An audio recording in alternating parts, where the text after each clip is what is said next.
Hi everyone, welcome back to Forward Therapy. My name is Kelly Troutman. I am a certified hand therapist, and in today's video I want to share a little bit about a splinting course that I went to sadly over the summer. It's been a really long time and I just haven't gotten my act together to make this video, but it was a really great course and I just wanted to share a little bit about it.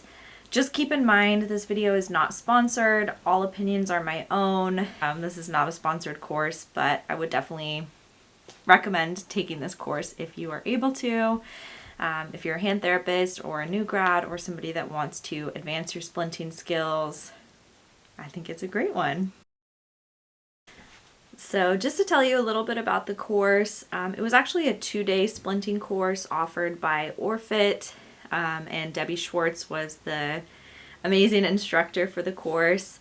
If you don't know, she is incredible and she goes to tons of conferences. She teaches tons of courses, and they even actually have some really nice videos online of Debby presenting how to do splinting with this Orfit material. So Orfit is a thermoplastic brand. They have some pretty cool materials. This course was nice because they let us practice with different materials, but also getting to practice different designs of splints that maybe I hadn't practiced before. So it was a 2-day course. There was a static splinting day and then a dynamic splinting day. I chose to go to just the dynamic splinting day because I feel like my static splinting is already pretty strong, but my dynamic splinting is very weak.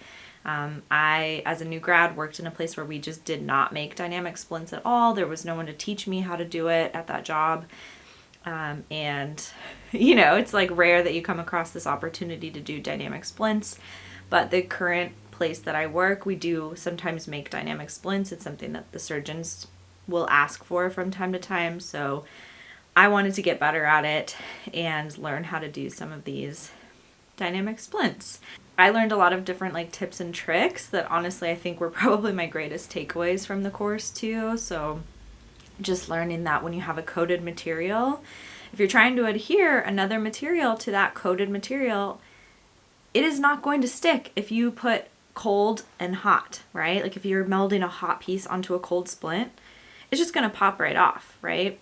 So if you heat the cold material first, the part that you're trying to attach something to, if you do hot to hot, it will actually stick so much better. So that was like a huge takeaway for me, which sounds so silly, but I just didn't know that. I'd never been taught that. I also learned that when you are trying to make a hole, so for instance, right, like radial gutters are always kind of a pain in the butt because the thumb gets totally in the way. And so trying to cut a thermoplastic circle can be really challenging. If you're working with a sticky material, they kind of like gets folded together and it's hard to get it to like unstick. You guys know. If you know, you know. But what I found is that Debby shared with us, if you take the material out of the splint pan when it's a little bit warm, so not totally ready to mold, but a little bit warm enough to be flexible, push a finger through from the underneath side where you want that to, where you want that hole to be. If you poke your finger through and then take the finger out and cut that little part of the splint material, like you have a start to your hole and then you can actually shape the hole how you want it to be. So that was another really great tip that I found to be super helpful and just something I had never thought to do. Yeah. But let's get into the actual splints and I'm going to show you guys what each one looks like. Keep in mind, these were splints that were molded to me. They're not splints that I made. The splints that I made went home with the person that they fit. So yeah, pretty cool. So first up, so again, I did day 2 of the course. So they had actually do a lot of the people that were there the second day had done the first day, so they actually wanted to catch up because they didn't have time to make one of their static splints. So this is a little anti-ulnar deviation orthoses. So if you have somebody that is struggling with the ulnar deviation, that's really common with arthritis, or that ulnar drift, I guess I should say. I don't know why I said deviation. An anti-ulnar drift orthosis. still early in the morning, guys. I'm struggling right now. I haven't had enough coffee yet, maybe. We're probably going to just start this clip over and try again. Okay, so as I said before, I attended the second day of this course. Most of the people there, the second day, had actually already done the first day too, and they didn't get a chance to do one of the static splints on their list. So we actually did get to make a static splint as well, but I thought it was a pretty cool one to learn how to make. So this is a anti-ulnar drift orthosis. So when people are having kind of that ulnar drift at the metacarpals, especially with arthritis, rheumatoid arthritis, or things of that nature, sometimes having a way to make an anti-ulnar drift orthosis might be a good option, especially if the patient can't afford to buy one of the prefabricated ones. And so it just slides onto the hand. And as you can see, we've got the little pieces of the Orfit wrapped around. It's decently comfortable. I don't know that I could tolerate this all day just because it'd probably irritate me over time, but that might just be because it's like formed a little bit funky in some pressure areas. So I'd probably fix that, obviously. Now, do I think that this design in itself would be enough to hold somebody that has like pretty significant ulnar drift? No, I definitely don't. But what I think you could do to help with that is add a piece of Velcro.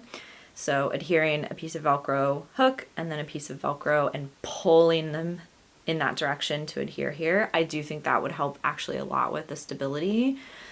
But overall, it's a really nice splint. You can make a fist with it. It flexes a little bit so I can bend. I can straighten my fingers out. And overall, I think it's decently comfortable. So pretty cool option. I haven't made this one in the clinic yet, but I'm definitely glad that I know how to do it because there might come an opportunity where I do make that. And now on to the big guns, the fun stuff, the dynamic splints, dynamic orthoses. So the first one that I want to show you guys is this radial palsy orthosis. So it's a dynamic splint that you can use for people who have had radial palsy symptoms. So maybe they're having the classic wrist drop, finger drop. They can't extend their fingers or their wrist, but we want to allow them to be able to flex and be able to grip and, do daily activities. So this is a nice option for that. It's using pajama elastic, which I think is way more comfortable than freaking outriggers, which I would absolutely hate. It's very low profile, which I also appreciate because I would want to, if I were a patient, I would want it to be low profile so I could get clothes on. And so I think it's a really good option instead of outriggers personally. But let me just show you guys what this looks like on. And here, just roll my sleeve up a little bit. So you've got essentially a wrist strap and a forearm strap. If it were me making the splint for somebody, I'd probably do a 2-inch strap at the wrist, just my personal preference. I would also be careful of their ulnar styloid because it gets pretty uncomfortable there. But it has a nice cutout here over the metacarpals so that when they flex their fingers, their knuckles don't ram into the thermoplastic material. And then you can see I've got little nylon kind of elastics in between that are attached and adhered with a little piece of thermoplastic material at the end to hold them on. And then you're able to flex the fingers to grip something and then let go. It automatically springs your fingers back up. So I think a pretty cool option. I haven't made this for someone yet, but I definitely would make this for someone in my practice. I think it's a really great option, especially if somebody can't afford like a Benic or something like that, which are my personal preference because I think they're the most comfortable. But this would be a really nice option, I think. Okay, next on the list is going to be the dynamic extension splint, dynamic extension orthosis that would probably be used most in like extensor tendon repair or something of that nature. You could maybe use it for like MP arthroplasty too, probably would be a good option. This is a splint, of course, Orfit course, right? So we're going to use all of their equipment. So for the outrigger, instead of the typical like Phoenix outriggers, they have something called Orfit tubes, which are cool. Honest impression, they're kind of a pain in the ass to work with, especially when you're first learning, because you have to use a special tool to be able to bend the tubing, which Debbie makes look amazingly easy, and it's not that hard. Like, I definitely, if I practice it, I could learn it and it wouldn't be that bad. I don't love outriggers, so I'm not going to give, you know, like a ranking. I think outriggers kind of suck in general, but I think this is definitely a doable splint. And there's a really cool feature that I want to show you guys that we were able to make so that it's more adjustable. So again, we made the thermoplastic base, basically just a wrist cock up on the dorsal side. And then we've got our little outrigger, right? You want that to be at that 90-degree angle of pull from the finger. We've got a little finger sling, which again we made with actually Orfit cast and nylon or elastic tubing. And then if this was a middle finger splint, which is how it's lined up to be. So obviously this position is not not the right position for it to be, right? Because we want it to bring the finger up into that perpendicular angle of pull. So the cool thing is that you can actually use thermoplastic and form it around this nylon material.